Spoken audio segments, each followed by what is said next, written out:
Hey guys, I'm Linus Cross. And Dex. And we just finished another episode of Ninjago. So hype. So good. What was the name of this one? The Gilded Path, I believe. Because it's talking about the dragon armor. The golden dragon armor. Yes. And I don't know what it is with fantasy shows, or shows in general, with making things gold. Because it's not an effective metal. No, but it's usually like a magical. It is, but like, it's very, very ductile and malleable and soft. Yeah, that means So you could like you can mold it really into nicely. things. But it also means It's it not can be good for an pierced armor. easily. And that's what this is. Yeah. It's also not good for weapons. Yeah. But Again, on magical. a dragon. Yeah, it's magical. Alright. Well, it was forged with dragon fire. This is making me think of Yumiko. Yeah? Oh. Alright, well, it was really good. I liked this episode a lot. This one was another one. Lots of Kai moments. A lot going on in both halves this time. Like, both realms have quite a bit going on. It still seemed like more time is spent on the Oni and Dragon side, though. Which is weird. I don't know. If I actually split this episode and timed it, I think it almost half and half. Probably, but it still felt yeah. like more. So we saw The ambush. The ambush. They got raided. Nia's my hero because she hit Harumi with the tank. Yes! That was so funny. Her tank, of course, is a beast. Yeah. Even though she made it out of scrap. Made it out of a box of scraps. Lloyd didn't have to worry at all. Yeah, he was fine. So they escaped. Only some of them, though. Yes. Nia, Lloyd, and Skylar and Dareth. Yes. Were the ones that escaped. And Pixel flew off in her mech, but wasn't in the tank with them. No. And then she saved them by flying in and distracting them. Because Garmadon had the freaking giant golem stepping down on the tank. Yeah, and it was stuck, and Nia was freaking out. And he was going to kill them. He was going to crush them. Definitely. But Pixel came and was shot down. Like, the resistance never quits. Yes. And they better not do anything to her. I will be so pissed. Yeah, she was captured. Because I love her. But the rest got away. In the tank. The people in the tank got away. Yeah. The rest were captured. Yeah, so the other elemental masters, and they said they sent them to the Cryptarium prison, which is the prison we've seen many times before in the series, where they sent all the circle one. Yeah, the big one. The Arkham-esque style. Yeah, kinda. It works. Mm-hmm. So that's where they are. Yeah, that's pretty much all that happened. And and every time with Miss Stake, we learned to. Oh yes. Yeah. We now for sure know she's an Oni because she shapeshifted into a rat. A rat, yeah. And then she turned back in front of them, so they also know. Yeah. And she did that like in a street though. Like, did no one else see that? It was kind of a weird location. But I like that Dareth was gonna like hit her with was it a broom or a mop or something? Yeah. Because he was like, oh my god! He was like, rat. Like comes back with the mop and like whap her. Like, and then she started talking, and they were all like, "The fuck? Is this rat talking?" And she's like, "Oh shit, my bad." Mm-hmm. So that was pretty funny. And then I liked the little bit where Skylar brought them food, and Nia's like, "Did you steal this? Because we don't have any money." Like, what are you gonna do, Nia? You gonna tell her to give it back if she stole it? Like, and then once she transformed, she took the food. Yeah, Miss Stake took the food, so we'll probably get confirmation of that. Yeah, she's definitely an Oni. She's an Oni book. Yeah. Another big reveal we got was Heavy Metal is a woman. Ah, yes. And her name is Faith. And she had to hide the fact that she was a woman because they didn't want... The Iron Baron didn't want... Yeah, the best one to be a woman.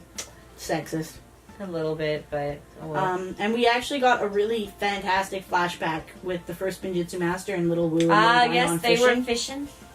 And I actually thought that did a really amazing job of summarizing the dynamic with the characters. So it started with Garmadon having taken all of the worms. Yeah, the bait for and fish. Wu complaining about that. And then the father, the first Spinjitzu Master. Yes, with his like ponytail braid thing. Because we didn't see his face. No, and they probably won't ever show us his face. Probably not. Some him figures are better saying left that like you that. just have to have faith to do things, and then Wu pretty much just catches a fish. Yeah, and then without any Garmadon does worms. the whole Wu gets everything. Yeah, and then like gives up and throws. And I'm like, that was such a well put together sequence just to kind of give a really brief recap into the relationship to show like there's this whole dynamic where Garm was always been jealous of Wu. Yeah, and no matter what he has or what he like took, he just never seemed to get what he wanted, but Wu kind of did. Wu just got whatever he wanted. Mm-hmm. And I sympathize a lot with Garm in this situation because as, you know, someone with siblings, I know the younger siblings always get, like, favored treatment over the older ones. And technically, in that case, it wasn't anything to do with favoritism. No, it doesn't. It's just how it just tends to be. It just played out that way. He also just didn't have much of a chance being the one that was destruction and then getting bit by the Great Devourer, which was Wu's fault. And then all that. So that's not, I don't fault him at all for that. But it's interesting to see the beginnings of that discourse. And Wu has finally reached a point where he's teenager-esque age. And he looks like Cole with a man bun and white hair. He's cute. He is. I like someone mentioned to me that it's like Cole's hair but Jay's face, and he's like their son. I think Wu's precious as a teenager. I liked the whole, oh, he's a teenager, and Jay's like, oh, now we're in for it. And Kai's like, Jay, we're teenagers too. Yeah, but grown-up teenagers. So I guess that's confirmation they're in their late teens. Yeah. I'm guessing 18, 19 or something like that. Yeah. 17 at least. And then Wu's probably like 14 or 15-ish. Probably. I liked Kai's whole interaction, all of his interactions with Wu. He was so sassy. He was just like, oh yeah, because when has Wu ever led us astray? So I liked that a lot. And then I liked when they were like pulling the whole big clunker along, and he's just like this little liar. Because Heavy Metal was helping them to get the armor, so she pretty much betrayed the rest. And because she thinks that if he gets the control of the dragon, they can escape the realm, so they don't have to live in fear. So it's not like she's doing it just to betray. No. She's doing it for a reason. Them. Yeah. But it's still... she's now on their side, and they're going off. Also, I love her. Why? She's beautiful, and I love her. Why? I will fight for her. Why? Like, we haven't seen anything that would induce that feeling. That, and I was like, I will protect you from Why? Like, we saw nothing that would warrant that. She's kind. So are a lot of others. She was forced to wear that mask this entire time just because she was a woman. I will protect her. I will save her from harm. I will do her no wrong. I love her. Thank you for listening to my TED Talk. A new obsession has been born. She's so cute. You have been witness to this, and it will never stop. No. Unless, like... I like a character, and I like that character until the end of time. No matter what they do. No matter what they do. It's irrational. It is. And it started for no reason either. So, there we are. She's beautiful. But, yeah, I like this. I liked seeing more interactions between Teen Wu and the other ninja.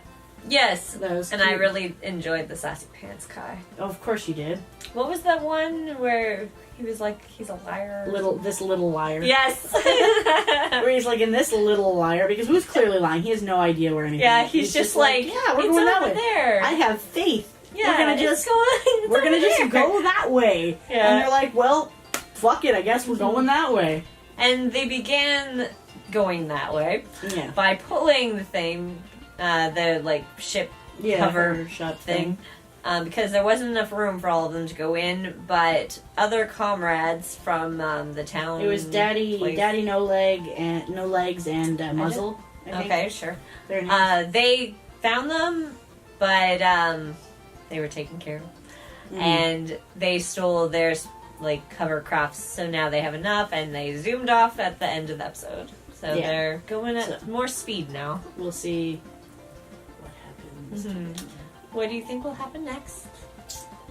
I think that they're going to keep going in the vehicles, and I don't think they're going to end up right away finding the nest of the firstborn, which is I think where they have to go. Probably. I'm thinking they're probably gonna find some Oni things first. They're probably Really? gonna go... I think they're gonna run into some dragons. Dragons? Yeah. Well, we'll see. Dragons or Oni. Maybe both. Possible. Well, no, they wouldn't be in the same spot. They don't like each other. They don't. Unless they come upon a battle, but I think that would be too... I don't think that's how we're gonna get introduced to Oni. Yeah. I think they're gonna run into some dragons and maybe, like, hopefully befriend some. I mean, eventually they're gonna be flying on these dragons. Exactly.